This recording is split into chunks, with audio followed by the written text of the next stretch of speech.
Bonjour à toutes et à tous ma team Kiefer, j'espère que vous allez bien. C'est avec plaisir qu'on se retrouve pour le résumé complet de la première étape en ligne de ce Tour de Romandie 2024. On va d'ailleurs voir le profil de la journée. Profil très vallonné après un premier prologue de 2 km. Profil avec pas moins de 6 ascensions répertoriées, dont la plus dure en deuxième catégorie qui intervenait assez tôt dans le parcours. Et ensuite 2 boucles qui ont été faites près de la ville de Fribourg en Suisse. Donc là on est à 66 km de l'arrivée, on est avec les 6 hommes de tête, 6 coureurs ont pris l'échappée de la journée.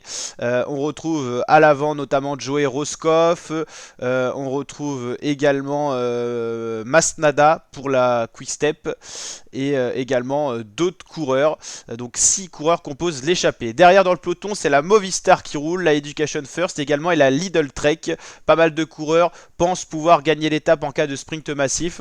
Donc voilà, encore faut-il qu'il y ait sprint massif.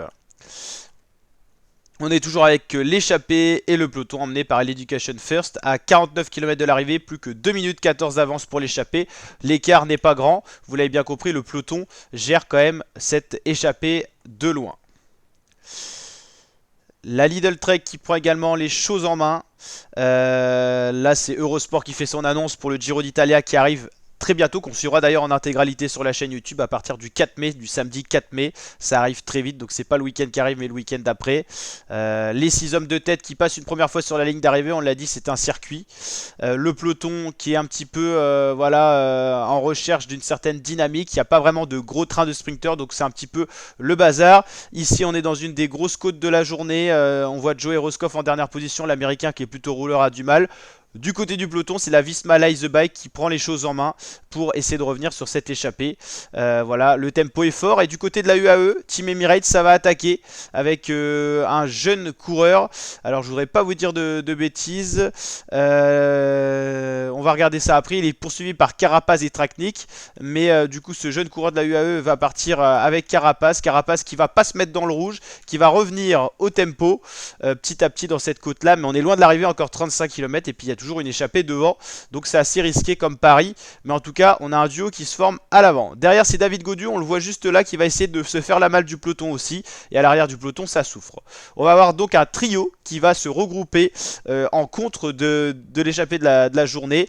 On a Carapaz, Gaudu et le coureur de la UAE. Je sais que c'est un jeune coureur, donc qui fait pas partie des gros leaders de base, mais une bonne promesse sur l'avenir, donc on verra son identité juste après dans le classement, ça va nous revenir. Toujours les 6 hommes de tête qui n'ont plus que 1 minute 25 à 35 km de l'arrivée. C'est Jan Christen, voilà, c'est un Suisse accompagné de David Gaudu et Carapaz. Jan Christen, voilà, le UAE qui a attaqué. Mais on sent que ça se regarde un petit peu dans ce trio-là et le peloton va vite revenir sur ces trois-là et ne pas les laisser filer. Du côté de l'échappée, on a notamment Holman, Masnada Lavidi, il y a Garcia Pierna aussi. Des coureurs un peu moins connus, donc petit à petit, au fur et à mesure de ces résumés Tour de Romandie, on va mieux les connaître. Cameron Scott, le deuxième du général, lâché alors que le leader du général a été lâché également. Donc pour l'instant le leader provisoire c'est Julien Alaphilippe qui a terminé 3ème du prologue. On l'a dit, le trio repris. Voilà, Cameron... non pas Cameron Scott c'était le deuxième du général lâché. Mais Carapaz, Gaudu, voilà, et le jeune coureur suisse repris. L'échappée toujours présente, toujours vivante, une 30, ça résiste à 30 km de l'arrivée. Ça fait pas beaucoup d'avance, mais ils peuvent encore espérer peut-être quelque chose en cas de situation favorable, scénario favorable derrière.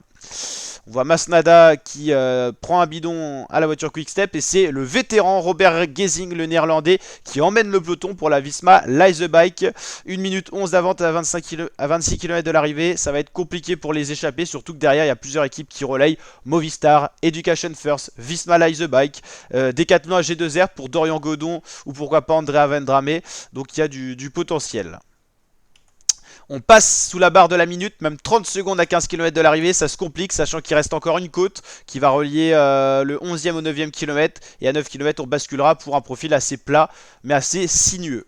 On voit les équipes qui essayent de se replacer avant justement cette côte. On arrive dans la bosse finale. 11 km, ça y est, on est dedans. C'est la Movistar qui décide d'emmener.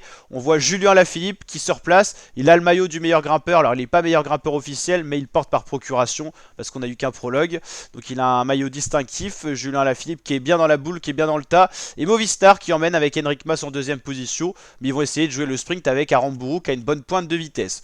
Toujours les 6 rescapés de la journée, mais plus que 16 secondes d'avance. On les voit, ils sont là, le peloton est là. Ça sent mauvais, ça sent la fin, avec Joe Aeroscope qui est lâché.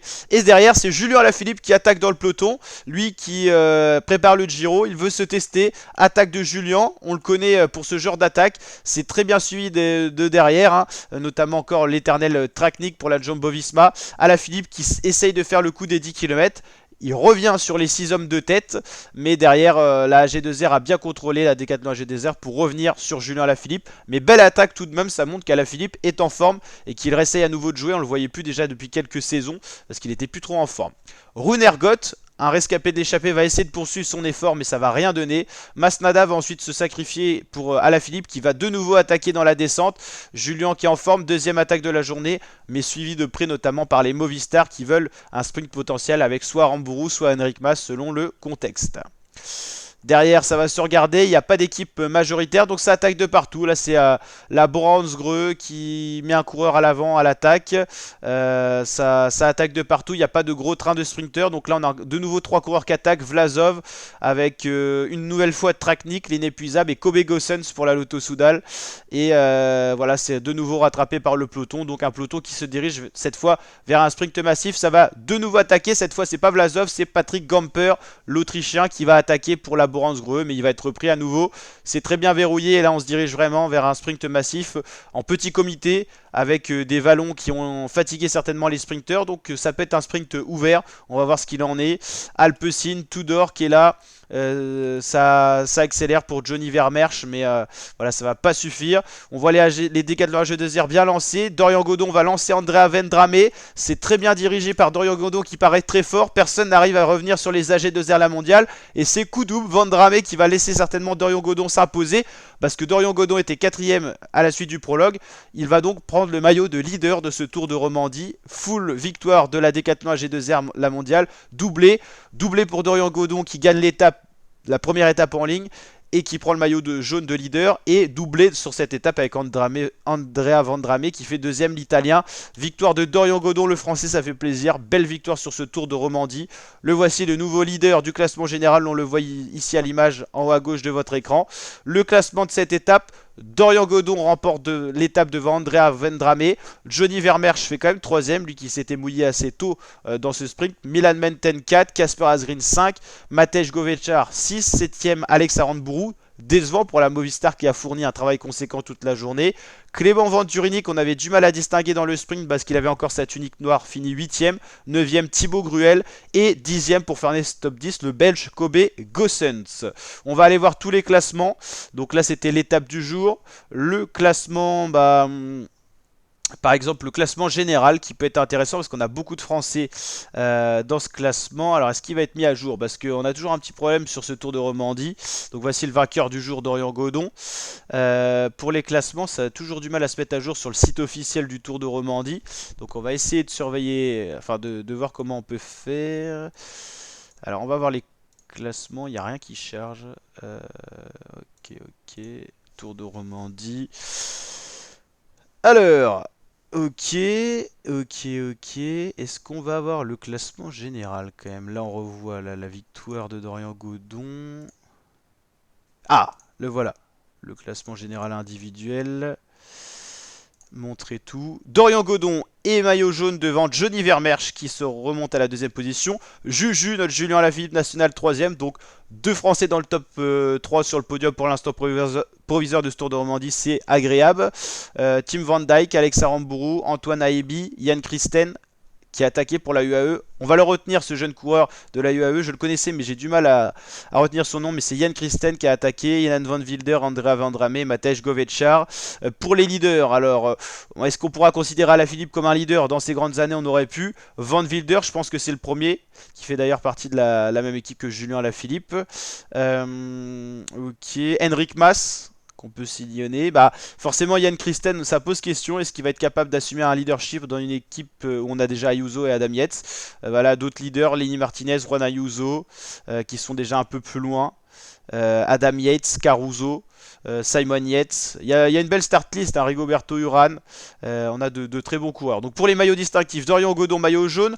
Meilleur sprinter, bah, ça sera Gianni Vermeersch par procuration. Meilleur de la montagne, c'est le Jury Holman qui était dans l'échappée du jour. Et meilleur jeune, c'est Tim Van Dijk, le néerlandais. Donc voilà.